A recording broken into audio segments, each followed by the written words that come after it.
Tito Densho Love Stories presents Mom is a Mafia Queen. Written by Esyang. Nag-aayos na ng gamit si Teacher Jam dahil tapos na ang kanyang klase. Nagtuturo siya ng grade 9 at ang subject niya ay matematika. Mabait at mapagmahal siya sa mga bata. Education ang kinuha niyang kurso dahil bata pa lamang siya ay matagal na niya itong pangarap. Natupad naman dahil sa kanyang pagsusumikap. Hindi naging madali pero nakayanan niya naman. "Uwi ka na ba, Teacher Jam?" Tanong ng isang co-teacher nitong si Andre. Inaayos ni Jam ang kanyang dadalhin pa uwi. "Oo baka gabihin pa ako sa daan." Sagot ni Jam. Maaga ang kanyang uwi. 3:00 ang awasan ng mga estudyante niya at 4:00 naman ang kanyang uwi. Minsan ay nagtuturo din siya sa grade 10 at 11 kung saan siya ina-assign ng nakakataas. Magkasama ang high school at senior high sa paaralan kung saan siya talagang nakakapagturo. Napakalawak talaga. Ang balita at usapan ay mayaman ang nagmamay-ari ng paaralan. Ngunit hindi alam ni Jam kung sinong pamilya. Kahit na sino sa kanila ay walang kaalam-alam. Pero wala namang nakikialam ng tungkol doon. Basta nagtuturo sila at ginagawa nila ang kanilang trabaho. "Hatid na kita, ma'am," sabi ni Andre para lingunin siya ni Jam. "Hindi na kailangan. Saka malayo-layo ang bahay ko. Tsaka may klase ka pa mamayang 5. Marahang sabi ni Jam. Ngumiti lamang si Andre kaya kitang-kita ngayon ang napakalalim nitong dimple. "Hindi, ma'am. Maaga pa naman. Para na din sa safety mo. Kaya payag ka na, ma'am." Pangungulit talaga ni Andre. Naitagilid ni Jam ang kanyang ulo. Hindi na naman matatanggihan ito lalo na at ito na ang nag-o-offer sa kanya. "Sige na nga, sir. Nakakahiya pero hindi kita tatanggihan." Ani Jam. "Ayun sabi na, ma'am love na love mo talaga ako." Biro ni Andre na pagak na natawa. Napailing na lamang si Jam sa kanya. "Ikaw talaga, kung ano-ano naman ang sinasabi mo. Baka mamaya marinig ka na naman ng kung sino dyan. Makausap na naman tayo sa faculty." Sabi ni Jam. "Sus, wala akong pakialam sa kanila. Saka, ano naman ma'am kung marinig nila? Masyado silang tsismosa, mga inggit." Iling na sabi nito. "Basta, iwas na lang tayong dalawa. Mainit-init ang tingin ng ibang co-teacher natin sa atin. Kaya kapag nasa school tayo, maging formal tayo sa isa't isa." Sabi niya dito. One time kasi na nag-usap silang dalawa at may sinabi si Andre sa kanya na gusto siya nito. Maraming co-teacher nila ang nakarinig at nalaman ito ng punong guro kaya pinatawag sila sa faculty bago sila magsiuwi. Kinausap silang dalawa na huwag maglandian sa loob ng paaralan. Na kailangang maging maayos para hindi gayahin ng mga bata. Kahit na wala namang masama doon sa pag-uusap nila ay humingi na lamang sila ng pasensya at nangakong hindi na mauulit pa dahil masyadong big deal ang bawat galaw kapag hindi nagustuhan ng isang tao. Hindi kasi itatanggi na marami ang naiinis at nagagalit kay Teacher Jam. Magaling kasi talaga ito at ilang beses na siyang may mga nakuhang parangal sa mga bawat okasyon na nagaganap sa kanilang paaralan. At dahil doon ay pinag-iinitan siya ng ibang mga kapwa-teacher niya na parang nais siyang mawala sa school. Hindi niya alam kung bakit mainit ang dugo ng mga ito sa kanya. Kung wala naman siyang ginagawang masama dito. Maayos at maganda naman ang pakikitungo niya sa lahat. Pero hindi niya na lang ito pinapansin dahil mai-stress lamang siya at mag-iisip pa. Mas mabuti nang baliwalain na lang kung hindi din naman ito importante. Nakatitig si Andre sa kanya na dahan-dahang ngumisi at umangat ang isang kilay. So, pumapayag ka na ba, ma'am? Manliligaw ako sa'yo. Ngiting tanong ni Andre. Magtigil ka nga dyan. Hindi ako nagpapaligaw. Kaya kahit ilang tanong mo dyan, wala ka pa rin mapapala sa akin, sir. Sa iba ka na lang. Marahang sabi ni Jam. Masyado ka namang mapanakit, ma'am. Ani Andre na may paghawak pa sa kanyang dibdib na animoy nasasaktan. Grabe mo naman ako ipamigay sa iba. Ikaw nga ang gusto ko, ma'am eh. Kaya paano na yan? Tanong nito. Nagsimula nang maglakad palabas si Jam. Sumunod naman agad si Andre sa kanya. Mas matangkad dito, pero mas matanda naman si Jam dito ng 2 taon. Hindi kita gusto. Diretsang sabi ni Jam pero marahan ng boses. Ouch! Hiday-hiday naman po, ma'am. Hindi pa ako ready para dyan eh. Huwag mo naman ako agad i-reject. Natatawang sabi ni Andre. May pagtingin ito kay Jam. Matagal na. Hindi pa naman ganun kalalim pero gustong-gusto niya talaga si Jam. Umaasa pa din siya na papayag itong ligawan siya kahit na pinapakita niya naman na nanliligaw na siya. Halata na sa kanyang mga kilos. Hindi na lamang binibigyan ng mali siya ni Jam. Hindi naman sa sinasaktan kita, Andre. Pero mas masasaktan ka kung magsisinungaling ako, di ba? Na gusto kita. Napayag akong ligawan mo ko at baka mag-work. Ayoko naman ng ganun. Dahil mas mabuti nang diretsa akong magsalita para hindi ka na umasa pa. I appreciate you, Andre. Salamat sa pagkakagusto mo sa akin pero wala talaga eh. Wala din akong balak na pumasok sa isang relasyon. Malumanay na pagkakasabi ni Jam. Ingat din siya sa kanyang mga binibitawang salita. Kaya mas nagugustuhan kita, ma'am eh. Tamo? Grabe ang ganda ng pag-iisip mo. Sobrang lawak. Hay, pero hayaan mo na muna, ma'am. Hanggang sa mawala na lang ang feelings ko. Kamot ulong sabi ni Andre na nakasunod pa din kay Jam. Pinagtitinginan sila ng ibang mga senior high. Good afternoon po, ma'am. Magandang hapon po.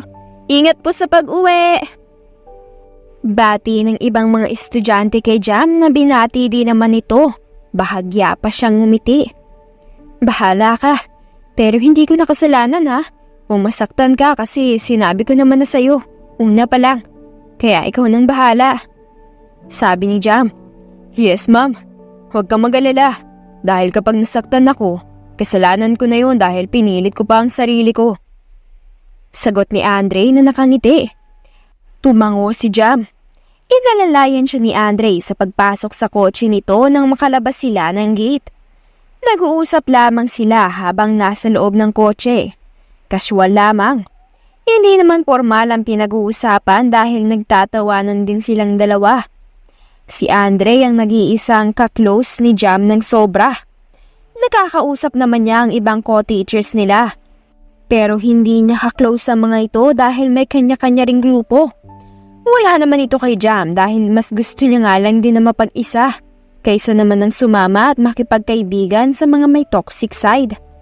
Kahit na may mga edad at malalawak na ang pag-iisip ng mga ito, ay nag-aasta bata pa rin minsan. Daig pa ang ugali ng isang bata kung makaasta at makapagsalita sa kanyang kapwa.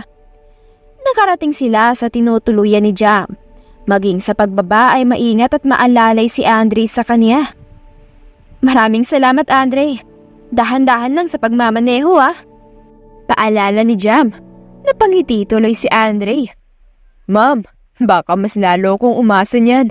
Kaya wag namang ganyan. Ungot nito. Sira ka talaga. Alis na at baka may klase ka pa, di ba? Paalala ni Jam. Ngumuso si Andre habang naka-cross arm. Kala mo ay bata siya sa itsura nito. Parang atat-natat kang umalis talaga ako sa harapan mo, ma'am. Kanina ka pa po, ah. Tampo na ako. Nagtatampong kunwari na sabi ni Andre. Napahiling si Jam. Ikaw talaga. Hindi naman sa ganon. May klase ka pa kasi kaya baka malate ka. Mapagalitan ka pa. Mamaya sabihin na naman na unprofessional mo. Natatawang sabi ni Jam. Sus, wala naman akong pakialam. Saka, Sa daming nalilate sa school na to, nako teachers natin, hindi naman pinagsasabihan ng principal natin. Kaya bakit pag tayo, binapagalitan? Tanong ni Andre na napatingin kay Jam na casual ang muka. Baka may gusto siya sa'yo o nais kanyang makita sa araw-araw. Kaya kapag ikaw may ginawang kasalanan, big deal para sa kanya. Biro ni Jam. Alis na nga ako, ma'am. Kinikilabutan ako sa sinasabi mo eh. Baka mamaya magkatotoo na. Naku po, hindi ko type si madam. Ani Andre. Napahalakak si Jam dahil sa itsura nito. Alis na, sige. Pantataboy ni Jam. Umalis na si Andre na napahinga ng malalim. Lumapit siya kay Jam habang magkatitigan sila sa mga mata ng isa't isa. Pwede po bang pakisa ko sa noo? Forehead lang naman po, ma'am. And walang mali siya. Mahinang request ni Andre. Tahimik na tumango si Jam dahil sa uli ay naramdaman niya ang labi ni Andre sa kanyang noo. Pagkatapos ay tumakbo na lamang ito sa kotse na namumula ang buong muka hanggang sa leeg. Napahalakak tuloy si Jam. Parang kapatid lang talaga ang turing niya kay Andre. Doon lamang ang kaya niyang ibigay. Hindi niya din alam kung bakit pero may kakaiba kasi sa kanya na hindi niya may paliwanag. Bye, ma'am!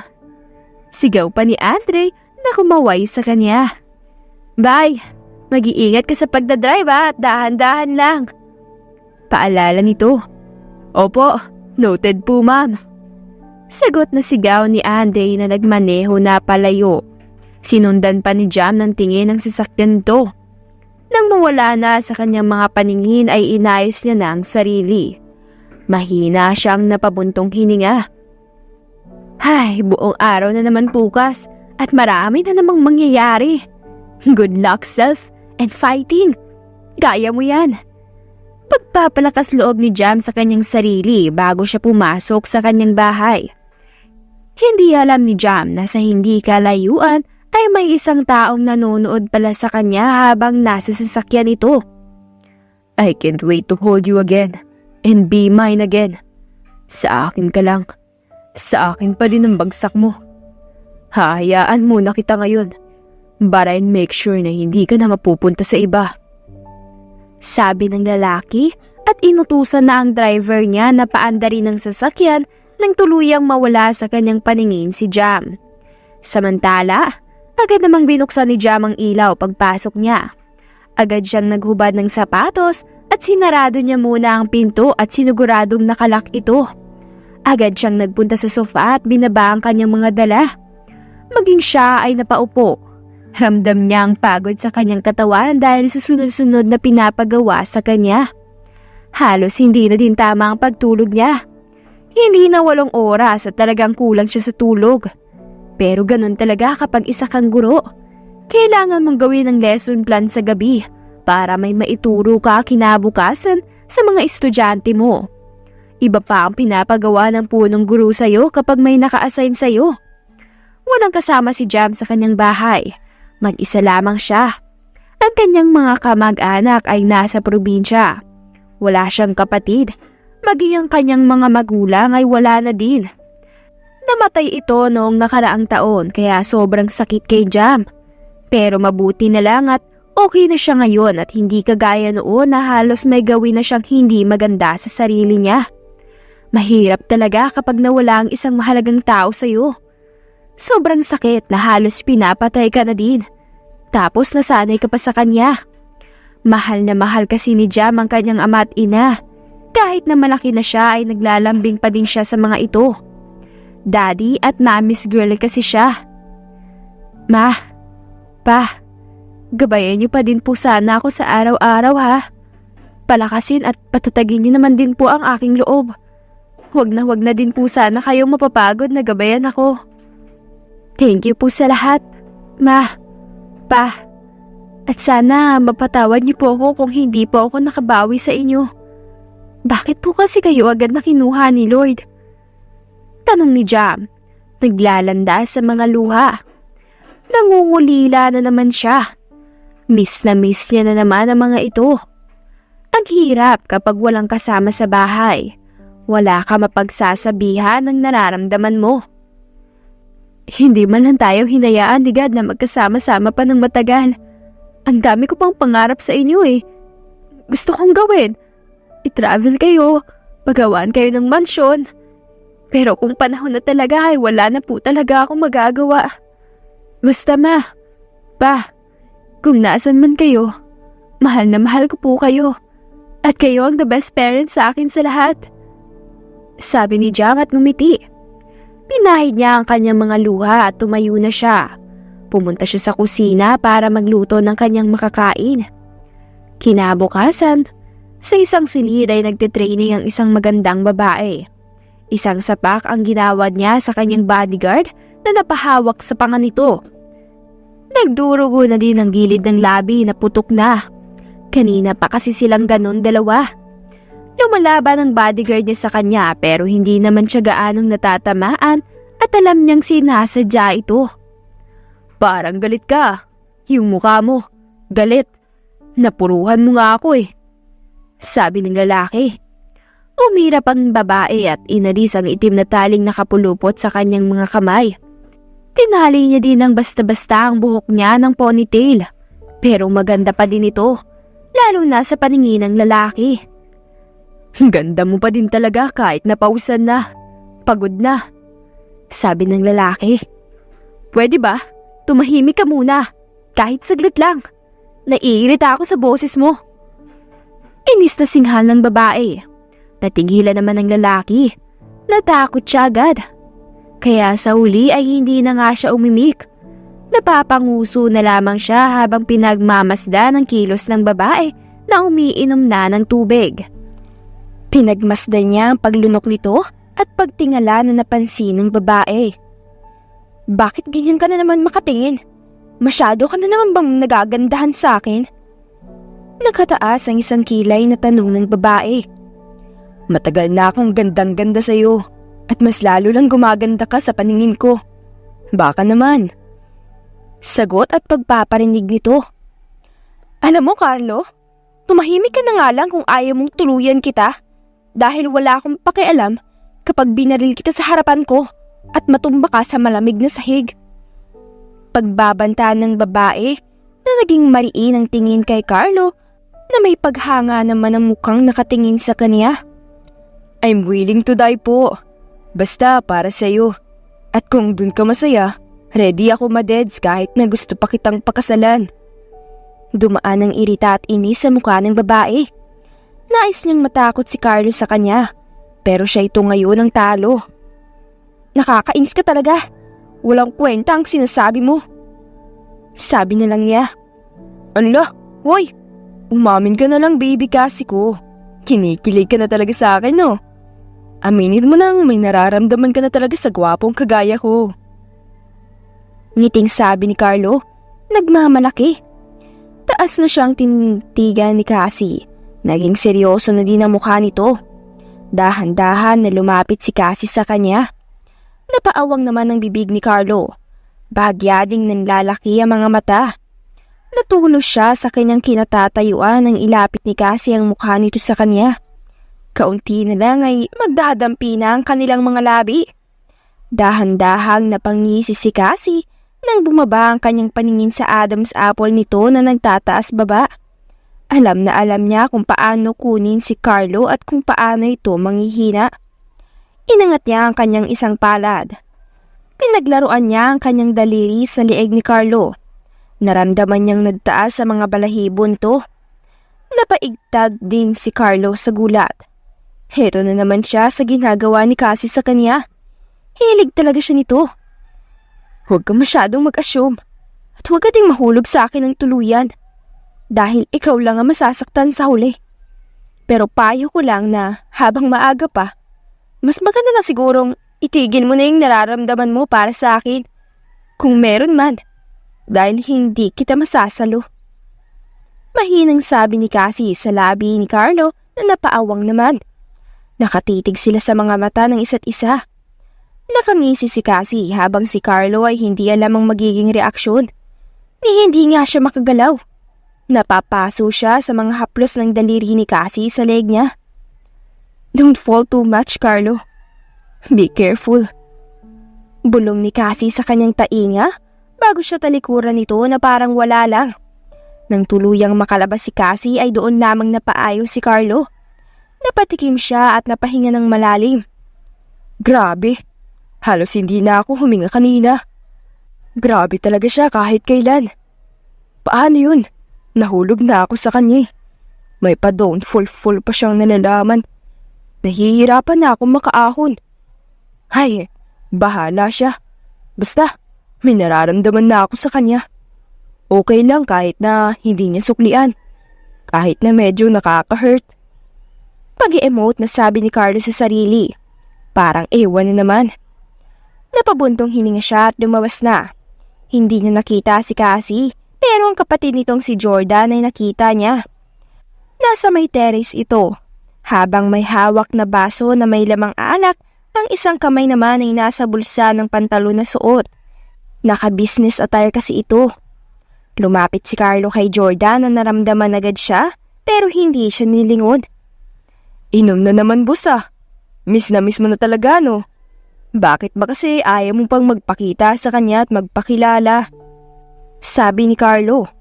Hindi sumagot si Jordan kaya nahihiyang napakamot ng ulo si Carlo. Kung si Cassie ay pilyo at may ugaling pagiging makulit, si Jordan naman ay sobrang seryoso at hindi mo basta-basta makakausap. Hindi din kasi ito naimik lang. Parang wala siyang pakialam sa paligid niya. Masyado ka namang snob, porkit wala lang siya sa tabi mo eh. Ganyan ka na ha? Grabe ka na. Mas naging malala na ang pagiging snob mo ngayon. Natatawang sabi ni Carlo. I don't have time for your bullshit.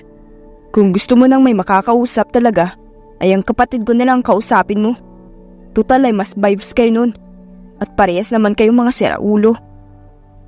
Walang emosyon sabi ni Jordan nang nilagok ang huling laman ng alak. Tinalikuran niya si Carlo nang hindi man lang niya nililingon. Kamot ulo tuloy si Carlo sa sarili habang pinagmamasdan ng papalayong si Jordan. Ay, ano bang nangyayari sa mga tao ngayon? Bakit ganun sila? Feeling mga famous sila. Ako nga ang famous sa Facebook kaysa sa kanila. Tapos ako lang yung iniisnab ng ganun. Dapat talaga nandito na siya para naman may kakampi ako. Ngusong sabi ni Carlo. Sumapit ang tanghali. Pupunta ngayon si Jam sa isang restaurant at doon niya balak kumain. Mamaya pa naman ang klase niya at maaga pa. Hindi lang siya komportable sa kantin dahil ibang paraan ng pagtingin sa kanya ng ibang teachers. Kahit na naroon na din siya sa kanyang table, ay tinitingnan pa din siya ng mga ito. At pagkatapos ay magbubulungan. Kaya nagpa siya na lamang siyang kumain sa labas. Nasa dulo si Jam kung saan siya lang ang nag-iisang nasa kanyang pwesto. Natatakpan siya ng upuan na malambot, kaya hindi siya tanaw. Habang kumakain siya ay lumapit ang isang lalaki, si Carlo. Hay ate, pwede ba ako makiupo dito? Kakain lang naman, kung okay lang naman sa'yo. Pero kung hindi naman, ayos lang. Ani Carlo. Nagangat ng tingin si Jam sa kanya na nagpunas pa ng labi. Wala namang problema. Hindi naman sa akin ang upuan kaya malaya kang umupo. Marahang sagot ni Jam. Thank you ate. Pasabi kapag hindi ka komportable ah. Ani Carlo at umupo na pagkatapos ibaba ang kanyang in-order. Nagsimulang kumain si Carlo. Hindi niya maiwasan na matitigan si Jam. Hindi pa din nagbabago ang ugali nito. Pero ang kagandahang taglay ay nagbago. Mas lalo itong gumanda. Mag-isa ka lang ba ate? Baka mamaya may kasama ka ah. Baka kasama mo ang asawa mo tapos mapagkamalan pa akong, alam mo na. Baka bumagsak na lang ako dito sa sahig. Natatawang sabi ni Carlo. Pagak na natawa si Jam. Huwag kang mag-alala. Wala naman. Saka, wala pa akong asawa o kasintahan. Sabi ni Jam. Kunwari namang nagulat si Carlo. Hala, totoo ba? Hindi ka nagbibiro? Baka mamaya joke mo yan ah. Ani Carlo. Umiling si Jam. Hindi, walang singsing oh. Sagot ni Jam na pinakita ang daliri na walang singsing. Ay oo nga, naniniwala na ako. Hindi kasi halata na wala kang asawa o kasintahan. Sa ganda mong yan, imposibleng walang magkakagusto sa'yo. Sabi ni Carlo at sumubo. May nagkakagusto naman pero wala akong balak pa na pumasok sa isang relasyon. Hindi din ako nagpapaligaw. Pero kapag makulit ay hinahayaan ko na. Kwento ni Jam. Bakit naman? Ayaw mong mag-try? Para naman malaman mo ang pakiramdam na may asawa o kasintahan. Suhestyon ni Carlo. Wala pa talaga akong balak. Hindi ko alam kung bakit pero wala pa akong plano. Marahang sagot ni Jam. Natigilan si Carlo na napatango. Mas lalo kang gumanda ngayon. Nung huli kitang makita at makausap, hindi ka ganito kaganda. Sambit ni Carlo. Natigilan si Jam dahil sa narinig. Napaangat siya ng tingin kay Carlo kung tama ba ang kanyang narinig. Napainom naman kunwari si Carlo na kunwari walang sinabing kakaiba. Nakita na ba tayo dati? Tanong ni Jam. Hindi agad nakasagot si Carlo na nangangapa ng isasagot. Nagkatitigan sila ni Jam. Kinabahan bigla si Carlo lalo na ang kunot na noo ni Jam na halata ang pagtataka sa muka. Napailing si Carlo at nagkagatlabi. Ha? Hindi pa. Ngayon lang tayo nagkita. Palusot ni Carlo. Tumitig si Jam sa kanya ng mabuti na parang sinusuri. Iwas naman ang tingin ni Carlo. Natakot siya bigla kahit na hindi naman nakakatakot ang mukha ni Jam. Mali ata ako nang narinig. Sorry. Sabi ni Jam na nagsimula naman sa pagkain. Natahimik ito. Casual lamang silang dalawa na nag-usap. Nagkakilanlan. Maraming tanong si Carlo kay Jam about sa sarili nito. Kahit na marami namang nalalaman na si Carlo kay Jam. Para lang hindi makahalata na kilanlan niya ito dahil yari siya kay Jordan kapag nalaman ito. Salamat sa time mo Nag-enjoy akong kausap ka at sobrang komportable ko sa'yo. Si Andre lang kasi ang sobrang close ko Ngiting sabi ni Jam. Nako, mukhang hiya na ang pagsesilosa ni boss. Sabi ni Carlo sa mahinang boses. Ha? Tagang tanong ni Jam. Ha?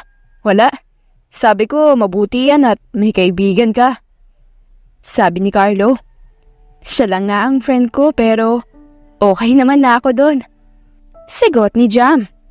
Huwag mo na lang talagang subukang dagdagan pa ang mga kaibigan mong lalaki. At baka mapatay ni Sir lahat. Ani Carlo sa kanyang isipan. Masyado pa man ding seloso ang asawa mo. Dagdag pa nito. Thank you din. Kala ko nga tahimik lang tayong dalawa kanina. Ani Carlo. Hindi naman. Madaldal ka Kaya ayun, napasabak ako sa pagiging madaldal mo. Sobrang nakaka-enjoy ka kausap. Ani Jam. Nagtawanan tuloy silang dalawa. Ikaw din naman, nakakatuwa ka kausap. Ang dami agad nating napag-usapan sa isa't isa. Sabi ni Carlo. Nagsimula na silang maglakad palabas ng restaurant. Mag-isa ka lang din pala, no? Jam asked. Oo, iniwan ako ng baby ko Mukhang nagtatampo ata sa akin dahil hindi ko siya napaisa kagabi. Sagot ni Carlo at napahalakak. Hala ka, bakit naman hindi mo pinaisa?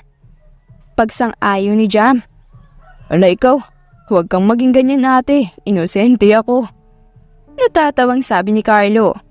Sus, hindi ako naniniwala kaya wag ka nga dyan. Umayos ka. Sabi ni Jam. Napahalakak naman si Carlo. Habang nagtatawanan ng dalawa ay pinapanood naman sila ni Jordan na umiigting ang panga. Madilim ang muka. Hindi na napigilan ng sarili na bumaba sa may sasakyan. Kuya! Sigaw ni Cassie na nakasimangot kaya napatigil si Jordan sa akmang paglalakad papunta kina Carlo at Jam. Hindi siya nagsiselos. Hindi lang siya natutuwa sa kanyang nasasaksihan. Saka wala naman dapat ikaselos. Yes? Walang ganang tanong ni Jordan na nilingon ng kapatid na nakatingin pala kina Carlo at Jam. Kaya bumalik na din ang paningin ni Jordan doon. Bakit sila nag-uusap? Huwag mong sabihin na alam na ni Ate Jam ang totoo. Takang tanong ni Cassie. Nope, nag-uusap lang sila at hindi ko nagugustuhan. Pasensya sa gagawin ko sa kanya. Mariing banta ni Jordan na naglakad na. Hoy kuya! Anong gagawin mo? Huwag kang gumawa ng eksena dito. Umayos ka nga. Sigaw ni Cassie na mabilis namang sinundan si Jordan. Agad niya itong naabutan. Kuya! Mahinang tawag ni Cassie habang nakahawak sa braso nito. Nasa tapat na sila ni Carlo at Jam na napatigil sa pagtatawanan at napalingon sa kanila. Nagkatitigan sina Jam at Jordan. Kuya, tara na. Pigilan mo yung sarili mo. Wala naman silang ginagawang masama. Pagpipigil ni Cassie. Nag-igting lamang ang panga ni Jordan. Huwag ka naman masyadong siloso. Kapatid mo ang type ko. Singit na ni Carlo na nilayo si Jam habang nakatingin sa kanya ng masama. Nagkatitigan silang dalawa. Don't touch mine. Mariing sabi ni Jordan habang madilim na nakatingin kay Carlo na natatakot naman sa kanya. Wait, teka, anong nangyayari? Singit ni Jam na umalis sa likuran ni Carlo na halatang naguguluhan. Napatingin sa kanya ang lahat, pero mas nagtama ang mga mata nila ni Jordan. May kung anong kakaibang naramdaman si Jam sa sarili. Para bang matagal niya na itong kilala at namimiss niya na. Kuya. Pang-agaw atensyon ni Cassie sa kuya niya. Kinuha ni Jordan ang pagitan sa kanilang dalawa ni Jam. Niyakap niya ito ng mahigpit. Nagulat naman si Jam na nalilito. I miss you so much, wife. Paos na bulong ni Jordan sa nagugulahang si Jam na napatingin kay Cassie na maliit namang ngumiti sa kanya. I can't do this anymore. Come back to us. We are waiting for you. Jordan added. Nanikip ang dibdib ni Jam. Hindi niya alam kung bakit nararamdaman niya yun. Kung bakit ganun na lamang ang epekto ng sinabi ni Jordan sa kanya. May something na hindi niya na ma-explain. Naghihintay ako, wife. Naghihintay kami. Pero habang patagal na patagal, hindi ko na nakakayanan ang pagiging malayo natin sa isa't isa. Ang pagmasdan ka sa malayo, habang walang kaalam-alam na may naghihintay sa'yo. Bulong pa ni Jordan. Naglandas ang ilang butil na mga luha sa mga mata ni Jam. Please, remember us, wife. Remember us. Dagdag pa nito. Unti-unti na lamang na nawala ng malay si Jam. Dahil yakap siya ni Jordan ay nasalo siya nito bago pa tuluyang malaglag sa sahig. Nagulat ata siya sa iyo, kuya. Hindi ganito ang plano. Sabi ni Cassie. Hindi siya sinagot ni Jordan na binuhat si Jam na pang bridal style at dinala sa sasakyan. Sinundan naman siya ng tingin ni Cassie at Carlo. Pag-ibig nga naman. Hindi din nakatiis tong kuya mo. May pagsabi-sabi pang hayaan muna si Jam para hindi ito matrigger. Tapos ngayon hindi pala nakatiis. Ani Carlo. Mahal na mahal niya kasi. Sagot ni Cassie. Mahal na mahal din naman kita. Kahit na masyado kang mapanakit. Sabi ni Carlo kaya napalingon si Cassie sa kanya. May ngiti si Carlo sa labi kaya napairap si Cassie. Huwag ka naman masyadong kiligin, mahal. Dahil may bukas pa naman. Natatamang dagdag nito. Kinabgabihan. Unti-unting nagmulat ng mga mata si Jam. Doon lamang siya nagkamalay. Nakamasid naman si Jordan sa kanya na hindi siya iniwan simula nang dalhin siya sa silid na ito. Dahan-dahan na umupo si Jam. Agad namang lumapit si Jordan sa kanya. Are you okay, wife? May masakit ba sa'yo? Tell me. Nag-aalala ang boses na tanong ni Jordan. Napatingin si Jam sa kanya. Ayos lang ako. Sagot ni Jam. Pasensya na sa abala ha. Dagdag nito. Hinawakan ni Jordan ang kanyang kamay. Nagbaba siya ng tingin doon. It's okay, wife. Never kang naging abala sa akin. At palaging ikaw ang uunahin ko. Sagot ni Jordan. Lumakas na naman ang kabog ng kanyang dibdib. Nagkagat-labi si Jam at naglakas loob na. Yung sinabi mo pala kanina. Gusto kong malaman kung anong ibig sabihin mo doon. Gusto kong malaman. Ipahindindi mo sana sa akin kung pwede. Marahang sabi nito. Saglit na natigilan si Jordan. He shook his head too. I'm sorry, pero ayokong matrigger ka. Plano ko talagang ikaw mismo ang makaalala. Sabi ni Jordan. Ibig bang sabihin, nawalan ako ng alaala? Na may amnesia ako? Tanong ni Jam na nakatitig sa mga mata ni Jordan na tumango sa kanya. Pero paano nangyari yun? How? Nagtatakang tanong pa ni Jam. Napabundong hininga si Jordan. Wala pa talaga siyang balak sabihin ito. Wife, you need to rest first, okay? Masasagot ko ang lahat, malahat ng katanungan mo. Pero hindi pa sa ngayon. Baka matrigger ka lang. Don't think too much, okay? I love you. Sabi ni Jordan sa mahinang boses at hinalikan si Jam sa noo. Kailan ko pa maaalala ang lahat? Kung totoo ngang nawalan ako ng alaala, kailan pa babalik? Tanong ni Jam. Shh. I'll help you to remember, okay? But this time, huwag na muna. Kusa mo ding maaalala ang lahat. Sagot ni Jordan na hinahaplos na ang buhok ni Jam na hindi naman na nakaimik. Inalalayan siya ni Jordan sa pagbaba. Todo alala ito sa likuran niya. Nakala mo'y takot na masaktan siya. Good evening, Iha. I'm happy na bumalik ka na. Magkakaroon na lalo ng saya ang mansyon na to. Sabi ni Manang Mariel. Napaigtad naman si Jam sa gulat na napalapit pa kay Jordan na pagak na tumawa. Don't be scared, wife. Siya ang nagalaga sa akin nung bata pa ako hanggang ngayon. And you are too close to Manang. Bulong ni Jordan sa kanya. Hello po. Good evening po. Pasensya na po sa kinikilos ko. Nagulat lang po ako. Paumanhin ni Jam. Wala yun, Iha. Naiintindihan ko. Umupo na kayong dalawa at kumain na. Marami tayong dapat pag-usapan. Ang dami nating namiss na mga chika. Sabi ni Manang.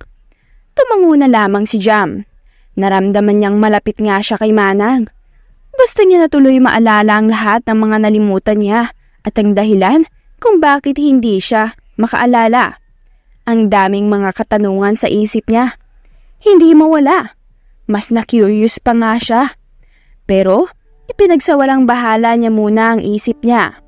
Mas mabuti nga siguro na maalala niya ng kusa. At ang tanging paraan ay may makita siyang makakapagpaalala nito sa kanya. Ang tagal mong nawala, Iya. Akala ko ay hindi ka na makakabalik pa. Mabuti na lang at hindi tumagal tong asawa mo sa kakahanap sa'yo. Kung saan napunta at matapos mong malaglag sa isang dagat. Sabi ni Manang. Manang? Sabay ni Jordan. Wala po siyang alam at hindi pa po bumabalik ang alaala niya. Anya? Ay, naku. Pasensya na ha. Kala ko ay may naalala na siya.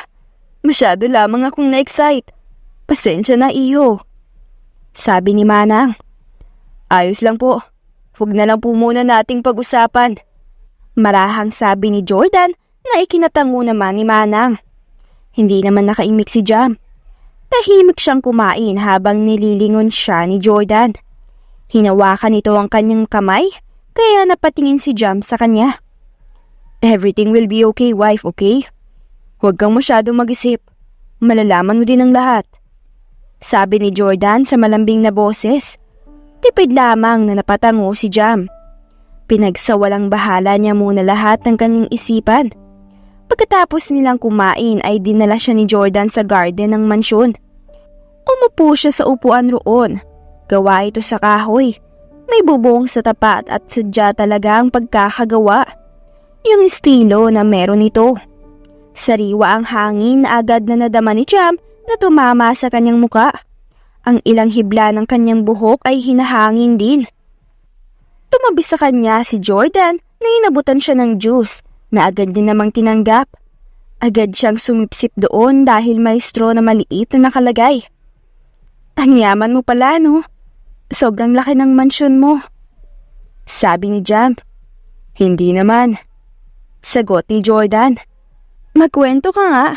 Ikaw ba bumili ng mansyon na to? O nagpagawa? O baka money ng parents mo ang ginamit mo? Ani Jam. Pinagawa natin ang bahay na ito, wife. Ilang taon tayong nag-ipon. College tayo nagsimula. Kahit na hindi mo pa ako sinasagot that time, may plano na tayo. Then nung graduate tayo ng college, parehas agad tayo nagtrabaho sa magkaibang field. At ang sweldo na iniipon natin after a long year ay natapos din ang bahay na to na pinag-ipunan natin ng sariling pera. Pinaghirapan mismo natin. Sabi ni Jordan. Natigilan si Jam. Kumurap siya. Talaga? Tayo talaga ang nagpagawa nito? Tanong niya, hindi pa din makapaniwala. Ngumiti si Jordan. Yes, wife. Tayong dalawa mismo. Planado na ang future natin at ang bubuuing pamilya. Dahil gusto muna nating mag-enjoy, hindi muna. Sabi ni Jordan. Gusto ko na tuloy maalala ang lahat. Mas lalo ko na curious sa ating dalawa. Pero sorry ha. Sabi ni Jam. Napalingon si Jordan sa kanya. Why are you saying sorry? Wala ka namang kasalanan. Ani Jordan. Inilapag ni Jam ang juice sa kanyang tabi at tumingin sa kung saan.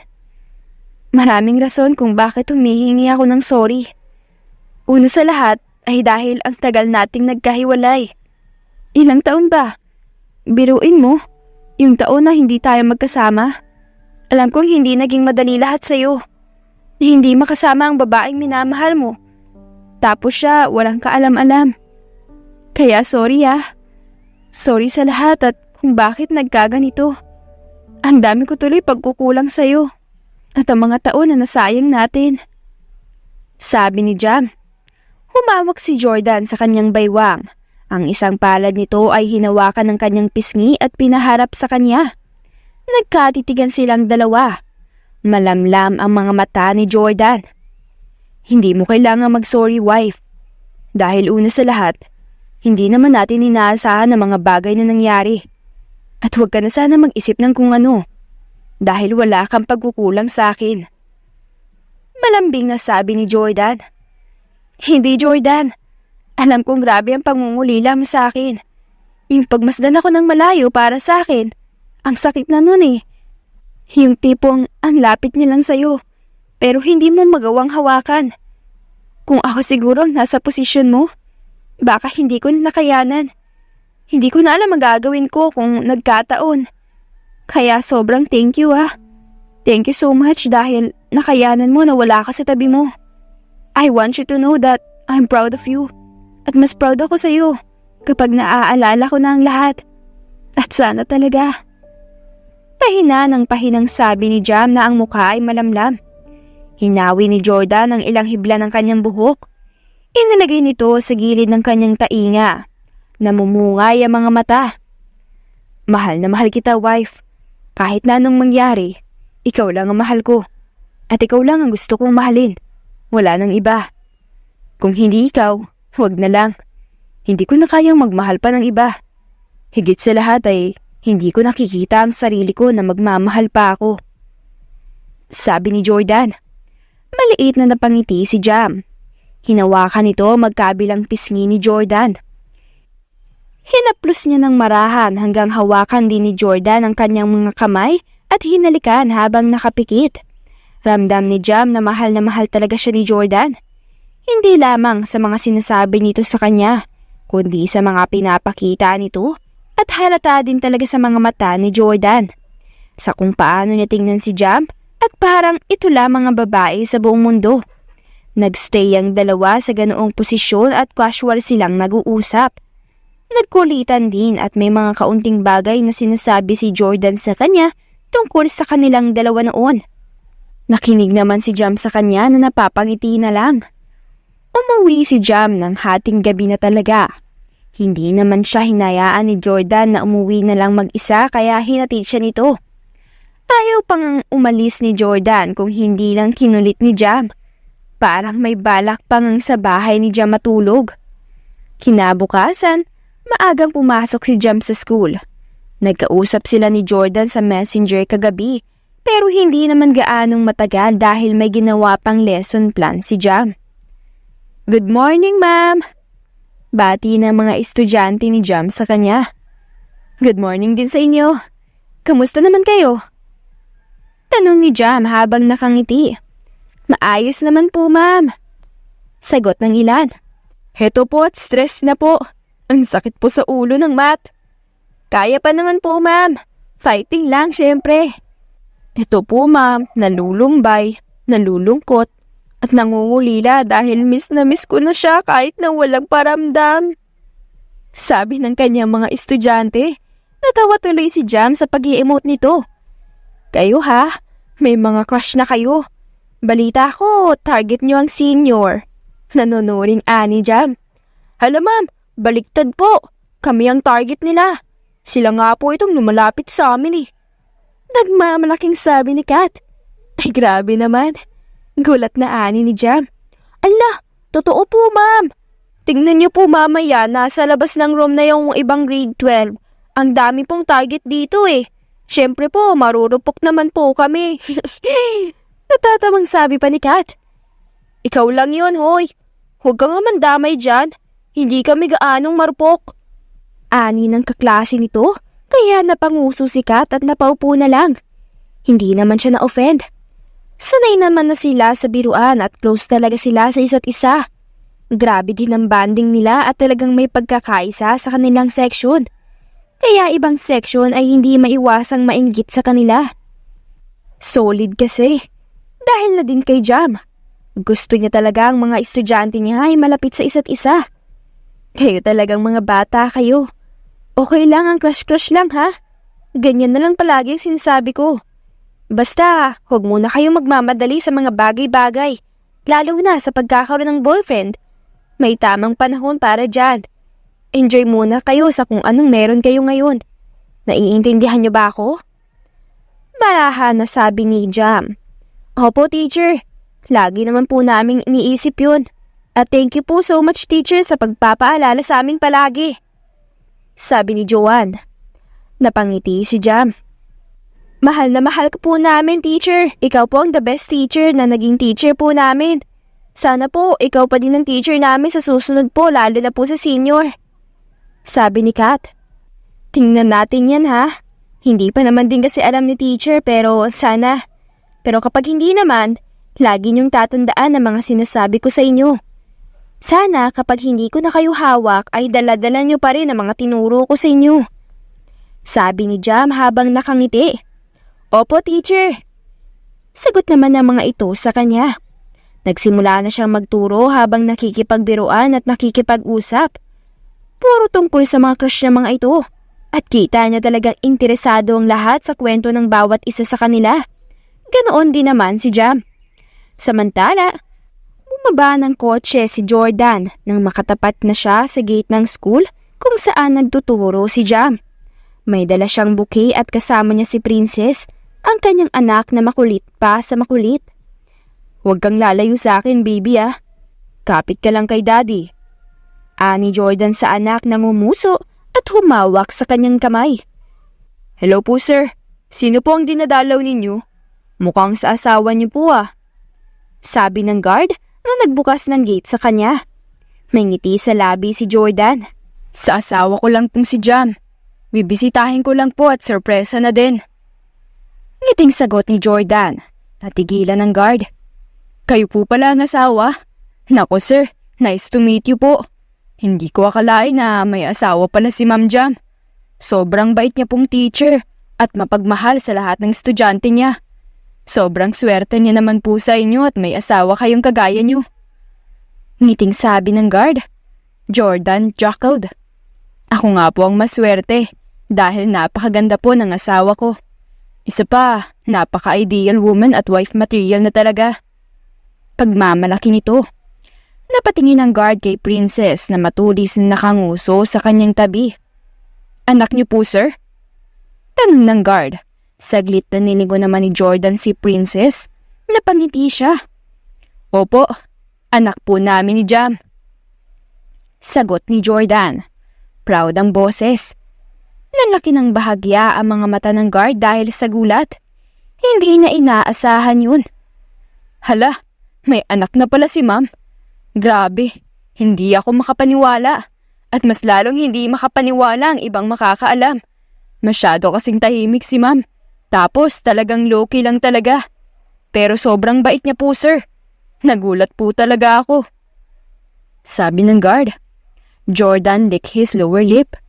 Wala talagang alam si Jam dahil wala itong maalala. Ni anak nila ay hindi nito matandaan. Alam ni Jordan ang lahat ng nangyari kay Jam. Alam niya kung paano ito ma-disrespectful sa kapwa nito na mga guru din na hinahangaan at tinitingalaan. Ngunit iba ang ugaling pinapakita kay Jam. Kung hindi lang talaga babae ang mga ito ay baka nasaktan na ni Jordan. Pero kahit papaado naman ay may respeto pa din siya dito. Iniisip niya din na kung sa babaeng mahal niya nga ay parang wala lang ito, ay bakit pa siya mangingialam, di ba? Hindi naman po porkit isang guro ay malalaman na ng lahat ang tungkol sa buhay mo at kung anong nangyayari sa inyo. Magalang na sabi ni Jordan dahil may katandaan na rin kasi ang guard. Halatang mas matanda sa kanya pero may galang din ito sa kanya. Sabagay nga. O siya sige, pumasok ka na sir. Sure akong kikiligin at matutuwa ang asawa mo. Ganyan talaga tayo mga lalaki.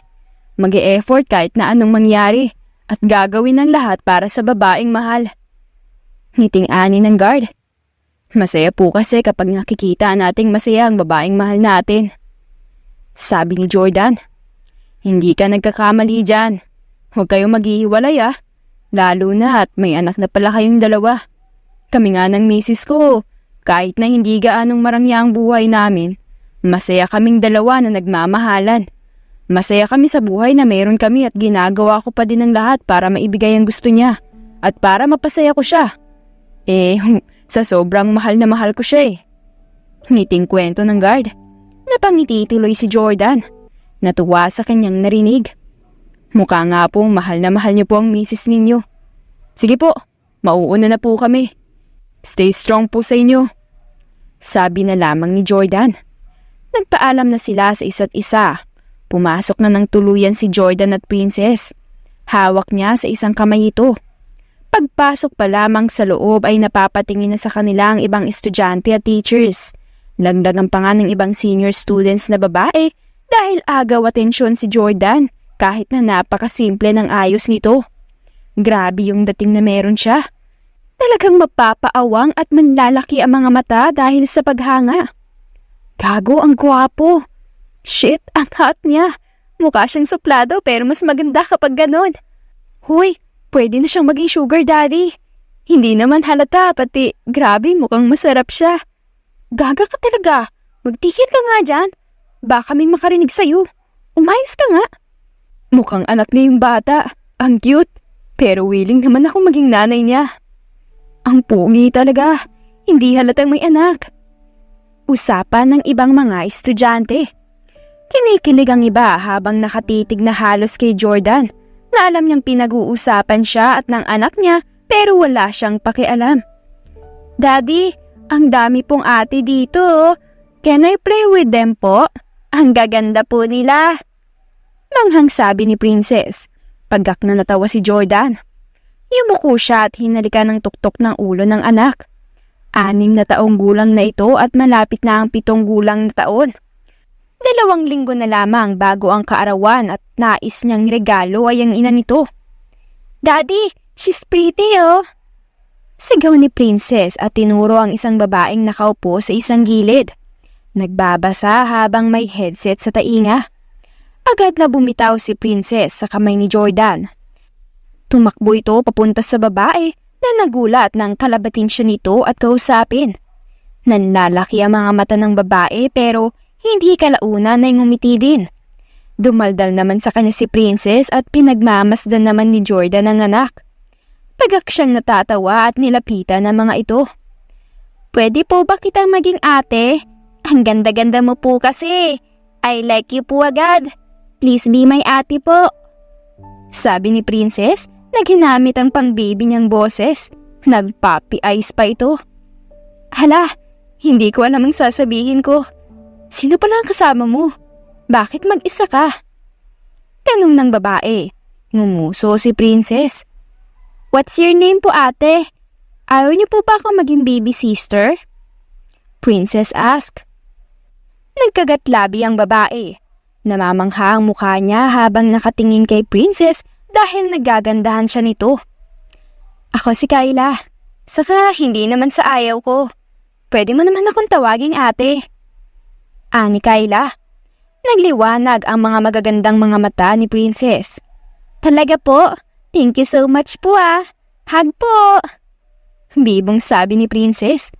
Pagkak na natawa si Kyla at niyakap si Princess na mahigpit na mahigpit. Naku, nanggigigil ako sa'yo. Ang ganda-ganda mo. I'm sure na sobrang ganda din ng mami mo. Tapos ang gwapo din ng daddy mo. Sabi ni Kyla at pinanghila ng upuan si Princess. Magkatapat na sila ngayong dalawa habang nakaupo. Kasama ko po ang daddy ko. Tapos teacher po ang mami ko po dito. Daldal ni Princess. Teacher? Sino?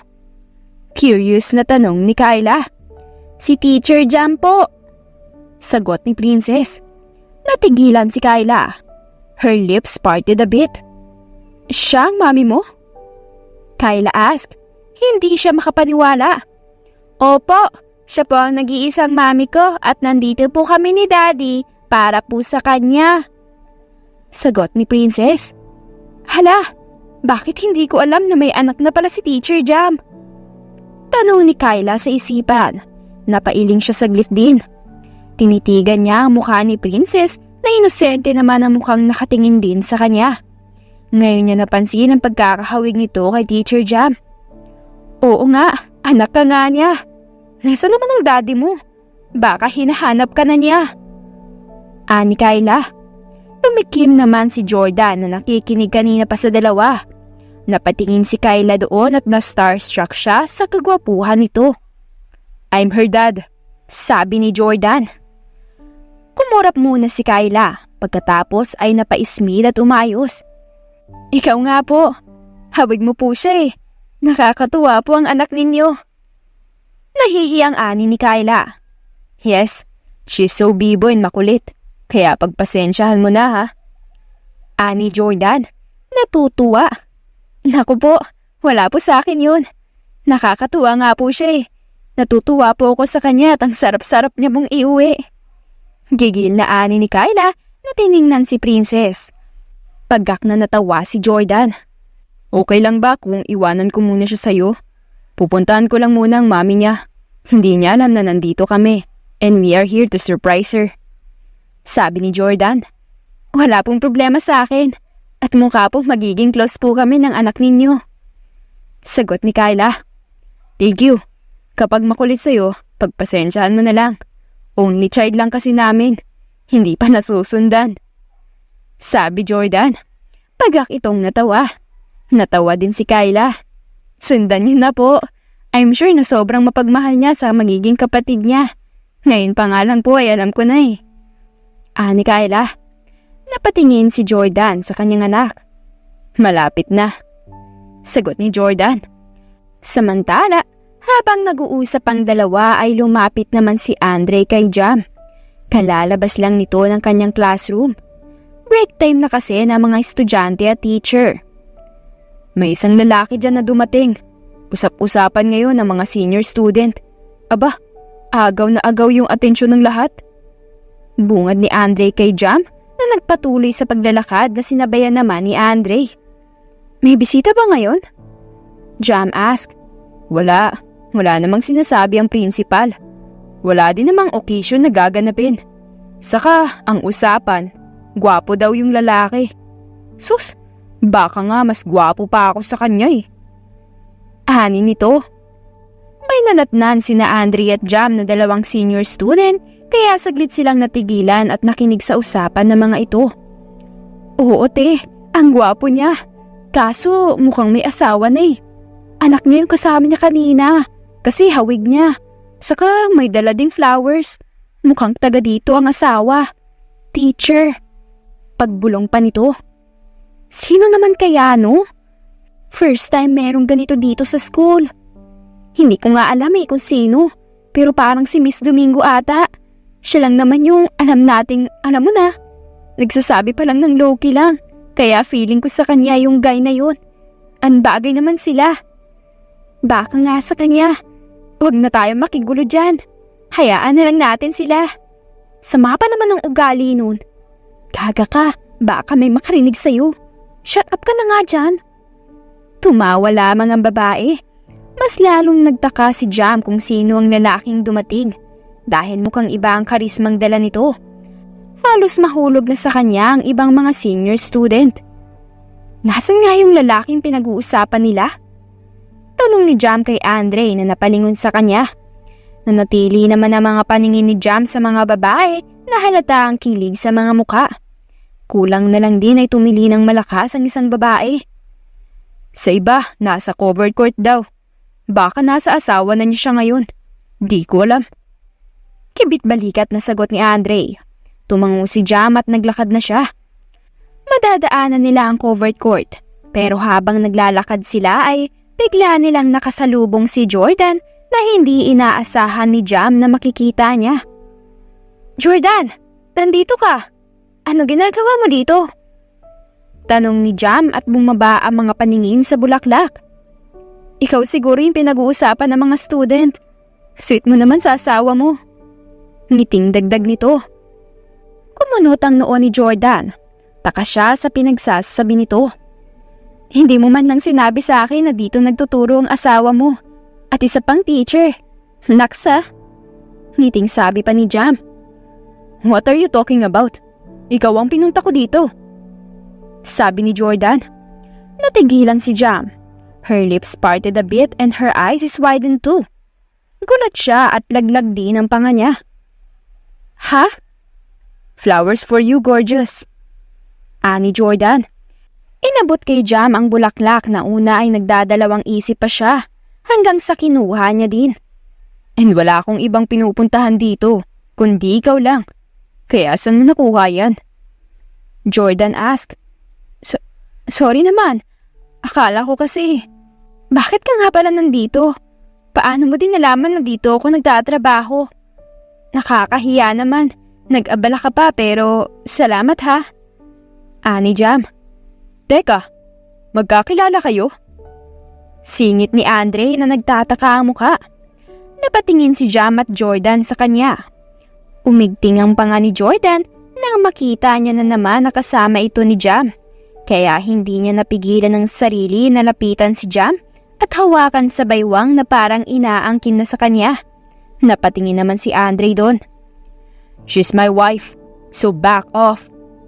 Sabi ni Jordan. Let's go, wife. Our daughter is waiting for us. Dagdag dito. Iniwanan nila ang tulalang si Andre na nashock sa sinabi ni Jordan. Halos hindi din siya kumurap. Tuluyang napalayo sina Jordan at Jam kay Andre. Pinagtitinginan silang dalawa ng mga estudyanteng nakakakita sa kanya. Hala, siya pala ang asawa niya. Akala ko talaga si Miss Domingo. OMG! Bagay naman silang dalawa. Ang low-key talaga ni Ma'am Jam. Grabe, di ko akalain na nakabingwit siya ng gwapong lalaki. Nakakakilig silang dalawa, no? Yung hand placement sa baywang. Mapapasaan na all ka na lang talaga. Curious tuloy ako sa life ni Ma'am. Parang ang dami niyang tinatago sa buhay. Tapos, I'm sure na anak nila yung bata kanina. Hindi porket teacher, kailangan nang malaman ng mga estudyante niya ang buhay niya at ang nangyari sa kanya. Siyempre, kailangan pa din ng may privacy at respect na din yun. Totoo, agree ako dyan. Nakakagulat talaga ngayon. Kala ko nga talaga single siya pero hindi pala. Tapos mukhang ang happy-happy niya. Ang healthy pa ng love life niya, oh. Malamang, kita mo na Bulungan ng mga estudyante. Nahiya tuloy si Jam bigla. Jordan, ano pala kailangan mo? Sana nag-message ka na lang na pupunta ka. Nakakahiya tuloy. Saka may gagawin pa ako after break time. Baka mapagalitan din ako. Sabi ni Jam at nagkagat ng labi. Hindi nagsalita si Jam kaya napanguso siya ng maliit. Maya-maya pa ay tumatakbong lumapit si Princess sa kanila. "Daddy!" Sigaw ni Princess na bumitaw sa pagkakahawak sa kamay ni Kyla. Naagaw niya tuloy ang atensyon ng karamihan. Agad kinarga ni Jordan ang anak. "Masyado ka bang makulit kay Ate Kyla mo?" Tanong ni Jordan na nagbibiro lamang. "Hindi po, Daddy Good girl po ako." "Di po ba, Ate Kyla?" Tanong ni Princess na tiningnan si Kyla. Pagak na natawa si Kyla na magpapi eyes ito. "Opo, good girl naman po siya." Natatawang sagot nito. "Bakit ka tumatawa, ate? Hindi maniniwala si Daddy. Baka mamaya niyan malaman niyang nakipaglaro ako sa ibang ate." Sabi ni Princess, sabay napatakip siya ng bibig. Pagak na natawa si Jordan. "Ikaw na nagsabi niyan, hindi ako." Ani Kyla. "Joke lang po yun, Daddy. Kunwari po wala kang narinig Ani Princess sa ama na bahagyang ginulo ang kanyang buhok. "It's okay, baby. As long as hindi ka na naaway, okay? Huwag ka makikipag-away." Sabi ni Jordan sa anak. "Hindi naman po, Daddy. Friendly nga po ako sa kanila Gusto ko na po tuloy ng 3 sister." Ani Princess sa inosenteng tono, tas ngumuso ng matulis. "Kala mo ang dali-dali mag-anak. Kaya bigyan niyo na po ako ng mga sisters ni Mami. Di po ba, Mami?" Ngiting sabi ni Princess na lumingon kay Jam na napaismid. "Ha? Ako ba?" Tanong ni Jam. "Opo, miss you po, Mami ko. Miss you so much, pero mas miss ka po ni Daddy. Kiss, Mami." Malambing na sabi ni Princess habang tumitingin naman si Jam kay Jordan. May ngiti sa labing tumango ito sa kanya. Hinalikan ni Jam si Princess sa may noo, and Princess giggled. Niyakap siya nito sa may leeg. "Thank you so much po, Mami ko. I love you po." Ani Princess. Hindi makaimik si Jam. Gulat siya at naguguluhan. Pero may pakiramdam siyang anak niya si Princess, na anak nila ito ni Jordan. Marami na ang nanonood sa kanila. May mga kumukuha pa sa kanila ng litrato at mga video. Nagpaalam si Jam sa kanilang principal at sinamahan naman siya ni Jordan. Nagulat si Jam dahil sa sinabi nito sa kanya na napagpaalam na daw siya ni Jordan at 1 linggo na ang break niya. Gusto niya pa sanang magtanong at makipag-argument, pero natahimik na lamang siya at nagpasalamat. Kinuha ni Jam ang ilang mga gamit niya at pagkatapos ay lumabas na sila ni Jordan. "Mag-iingat po kayo," sabi ng guard nang makalabas sila. Inalalayan siya ni Jordan pagpasok, habang karga pa din si Princess na katabi niya sa backseat. "Finally," bulong ni Jordan, bago umikot papunta sa may driver's seat. Nagsimula na siyang magmaneho. "Mami, alam mo ba, si Daddy, nagka-cry po siya always sa gabi. Kasi miss na miss ka po niya. Tapos, umiiyak din po siya kapag nakatingin sa picture niyo po. Sabi niya po, babalik ka na daw po kasi hindi niya na kaya. Hurt po ako kasi my daddy is crying." Malungkot ang boses na sabi ni Princess na nakatingin kay Jam. Nagkagatlabi si Jam. Kinuha niya si Princess at inilagay sa hita niya. Hinaplos niya ang buhok nito. "I'm sorry, baby. Babawi si Mami. Sana mapatawad mo si Mami sa mga pagkukulang ko. Pero mahal na mahal kita. Kayo ng daddy mo. Balang araw ay maiintindihan mo din ng lahat." Sabi ni Jam. Yumakap si Princess sa kanya. Sumandal din ito sa bandang dibdib niya na animoy naglalambing. "Basta po, huwag ka na po ulit aalis, Mami Dito ka na lang po sa tabi namin ni Daddy.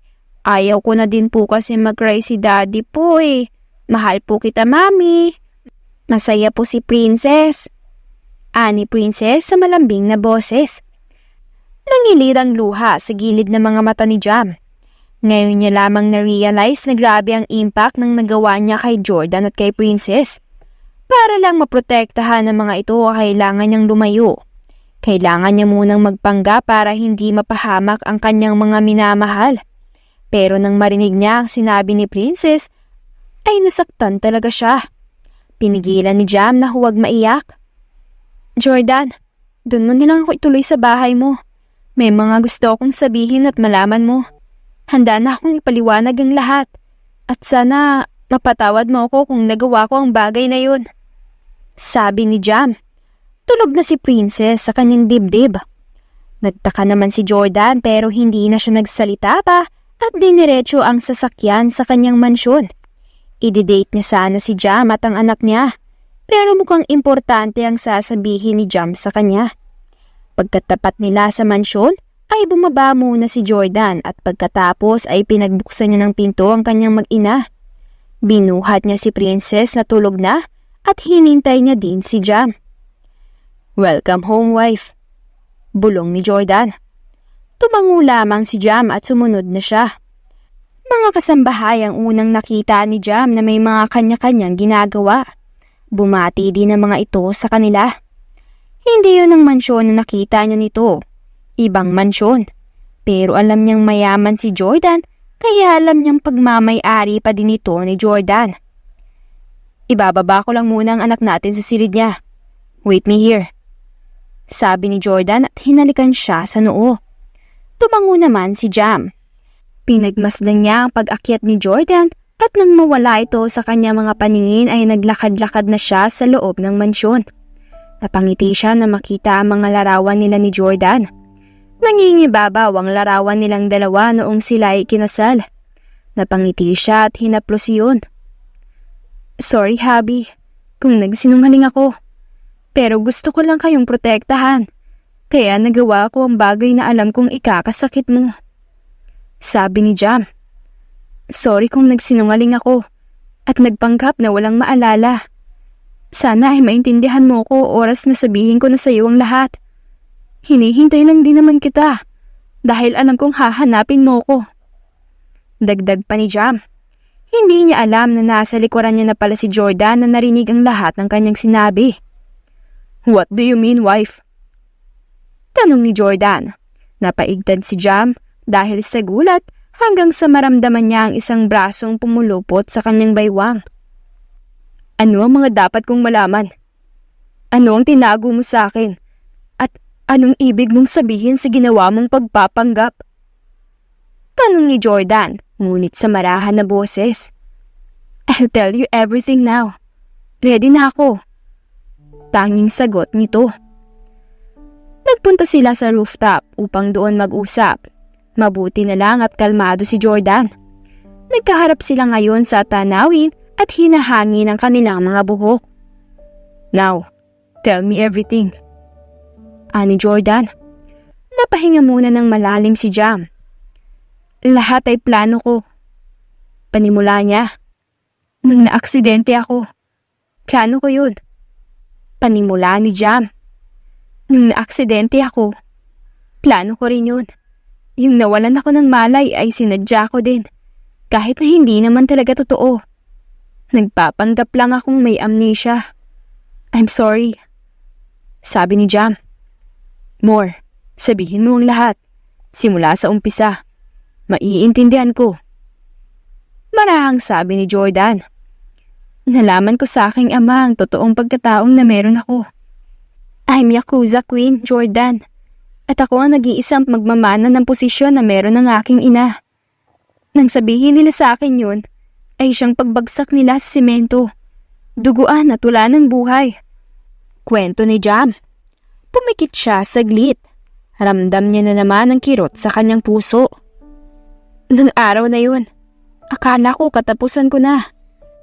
Pero dumating ang mga taong pamumunuan ko para iligtas ako. Habang nagkakagulo na, pinatay ang mga magulang ko ng aming mga kalaban. Kalaban na galit sa maganda nilang pamumuno. Hindi ko alam ang gagawin ko. Hinang-hina ako. Nasasaktan. Halos ilang araw akong tulala. At habang wala ako sa sarili, ginagawa naman ng mga tauhan ko ang kanilang makakaya para maprotektahan ang lahat at maging ang aming trono. Kwento ni Jam. Nakinig namang mabuti si Jordan sa kanya. Narealize kong walang mangyayari kung ganun lang ako. Na kapag mahina ako, mahihirapan sila. Kaya nagsanay ako. Yun ang araw na sinabi kong magbabakasyon ako na mag-isa na pumayag ka. Pero ang totoo, nagtitraining ako. Ilang buwan na yun ang aking ginawa.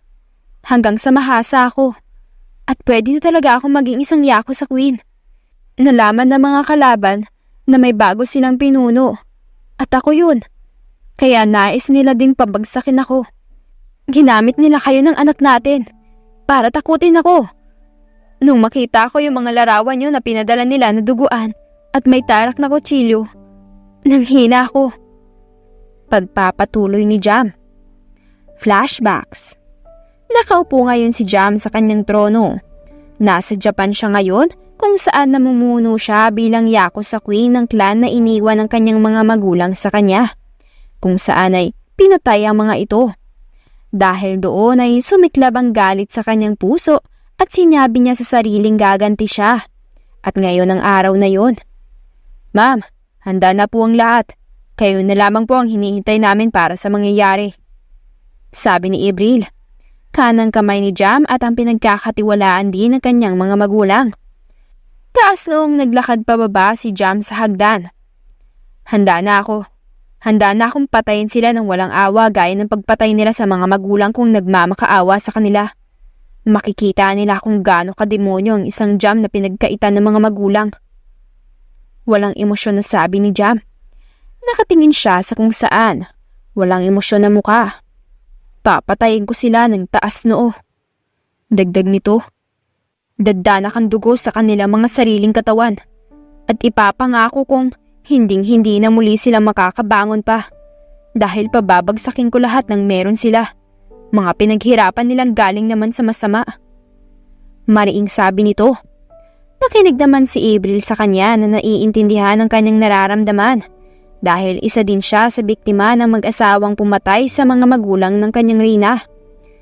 Kaya ipapakita ko sa kanila ang ganti ng isang anak na ninakawan nila ng kalayaan na maging isang masaya kasama ang mga magulang.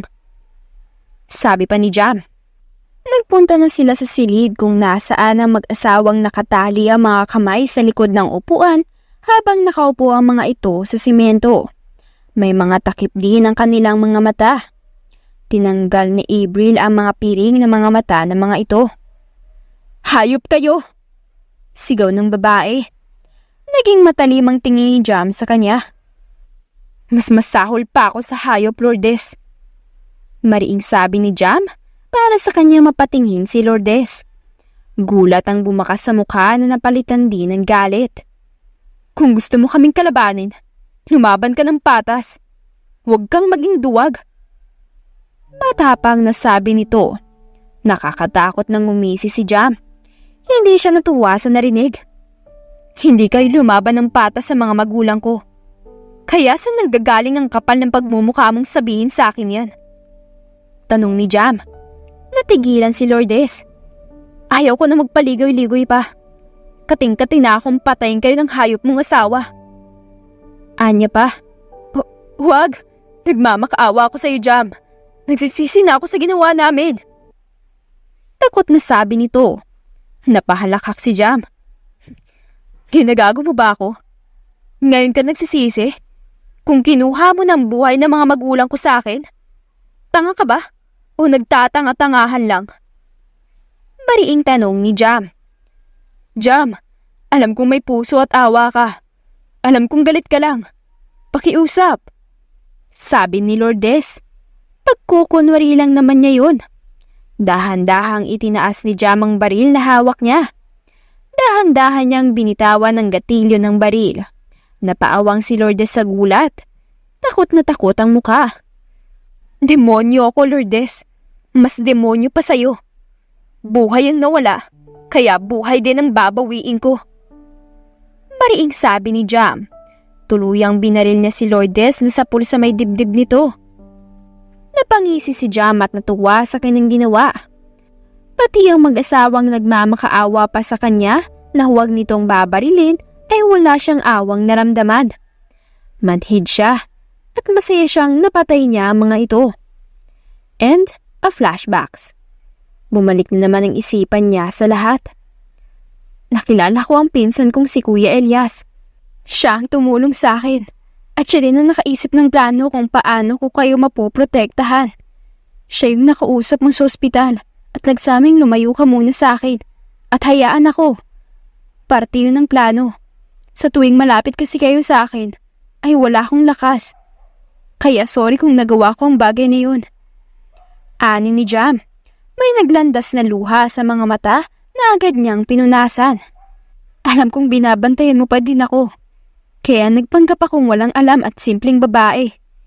Ginawa din namin ang lahat para hindi kayo magalit sa akin. Naging matagumpay naman yun. At heto ako ngayon. Isang guro. Napangarap ko na noon pa man.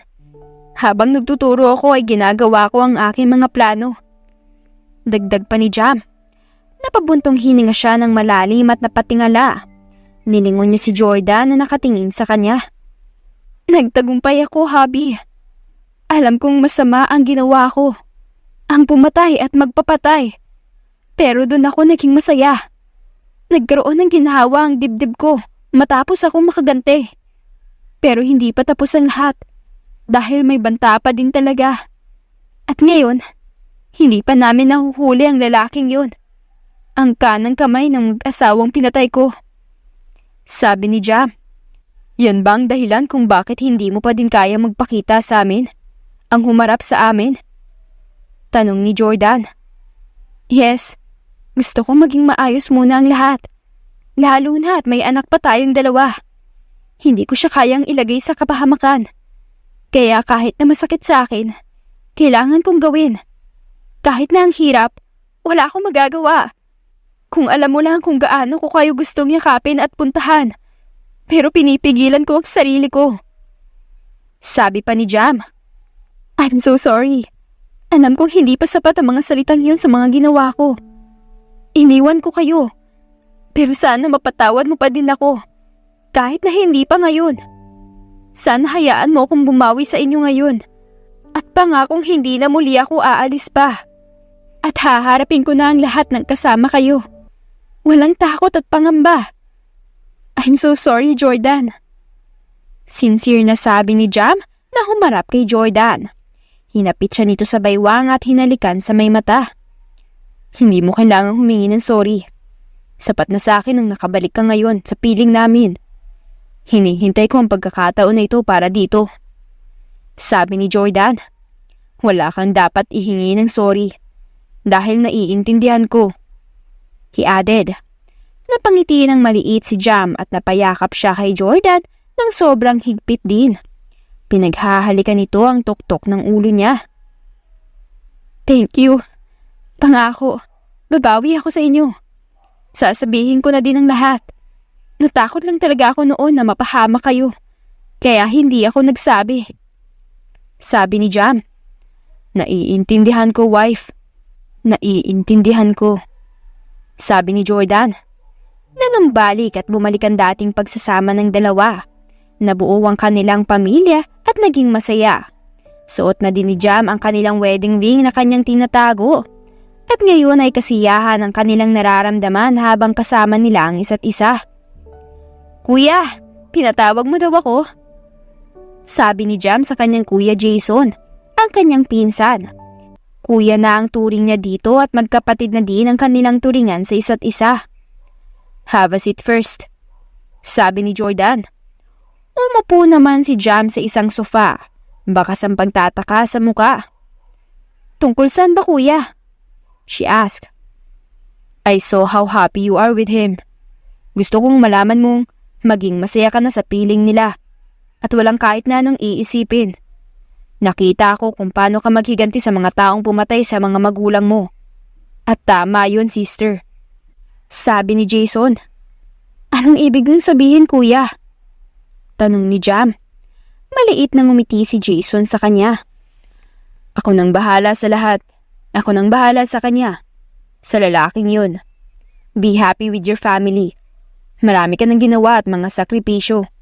Kaya tama na ang mga ginagawa mo. Dahil ako na ang bahala sa lahat. Sabi ni Jason. Natigilan si Jam. Kuya! Naiiyak na sabi ni Jam. You deserve to be happy, sister. Tama na ang paghihirap mo. Gusto kong maging masaya ka na nang walang kahit na anong iniisip. Malaya ka na ngayon. Sabi ni Jordan. Hindi na napigilan ni Jam ang kanyang sarili. Tumayo siya at lumapit kay Jordan at niyakap niya ito habang naglalandas ang mga luha sa kanyang mga mata. Tanging kasiyahan ang kanyang nararamdaman. Kuya, thank you, sabi ni Jam. Hinaplos naman ni Jason ang kanyang buhok. Naiiyak din. You deserve it, sister. And sorry if I'm late. Sabi naman ito. 3 buwan ang lumipas at patuloy na masaya ang mga ito. Bawing-bawi ang mga buwan nang wala si Jam sa kanilang tabi. Daddy! Look oh! Sigaw ni Princess at tinuro ang sunset. It's sunset, baby. Sabi ni Jordan. Ang ganda po, Daddy! Sabi ni Princess. Pagak na natawa si Jordan at Jam. Of course, baby. Come here. Malambing na sabi ni Jam. Agad namang lumapit sa kanya ang anak. Inilagay niya ito sa kanyang kandungan. Sila lamang sa resort ni na Jordan. Pinasarado ni Jordan ito para sa kanila. Para magkaroon sila ng bonding. Mami, kailan po kaya ako magkakaroon ng baby sister? I want na po eh. Ngusong sabi ni Princess. Natigilan sina Jordan na nagkatinginan pa sa isa't isa. Magkakaroon ka na ng baby sister, baby. Dahil nasa tiyan na siya ng mami mo. Sabi ni Jordan. Nagliwanag naman ang mukha ni Princess. Napatingin siya sa ina ng may malawak na ngiti. Hala, totoo po ba talaga, mami? Magkakaroon na po ako ng sister? Tuwang tanong nito. Agad siyang bumaba sa kandungan ng kanyang ina. At inosenteng tiningnan ng tiyan nito na flat pa naman. Can I touch it po ba, Mami? Paalam ni Princess. Oo naman, baby. Marahang inilagay ni Princess ang kanyang kamay sa tiyan ng ina. Hinaplos niya ito. Hello, baby sister ko. Huwag kang makulit dyan, ha? Dapat good girl ka lang at huwag mo papahirapan ng Mami. Love ka kaagad ni ate. Excited na ako na lumabas ka. Nga! Ani Princess at hinalikan ng tiyan ni Jam na iiyak na sa saya. Lumapit si Jordan sa kanya at hinalikan sa gilid ng ulo. Mahal na mahal kita, wife. Hanggang sa mamatay ako. Sabi ni Jordan. Mahal na mahal din kita. Salamat sa lahat. Ani naman ito sa lalaki. Nakangiti silang pinagmasdan si Princess na kinakausap ang kapatid nito. Kalaunan, bago umumbok ang tiyan ni Jam ay muli silang nagpakasal. Kasal na alam ng lahat. International ang kanilang kasal at live na live. Mabuti na lang din at maayos ang kasal nila. Dahil na din kay Jason na sinecure ang kaayusan ng seremonya. At dyan na po nagtatapos. If you like the story, please don't forget to like, comment, share, and subscribe for more wonderful stories. Hanggang sa muli, paalam!